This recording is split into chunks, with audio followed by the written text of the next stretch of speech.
Okay, here's the bike on left side. As you can see, the heat bunkers are protecting the whole side as well as the engine casing.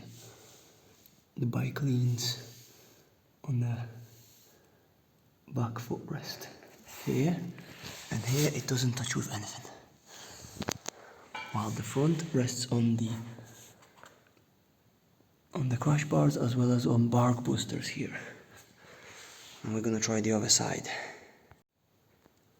I wanted to check the steering bar bent the other way, and it's exactly the same here. It's resting mainly on the bottom part. It's resting on the bottom part there.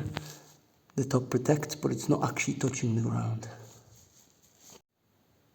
Now the bike is on the right side, and what is interesting is that technically the crash bars are not touching the ground anywhere.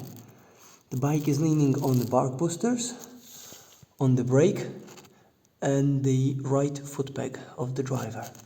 That's all.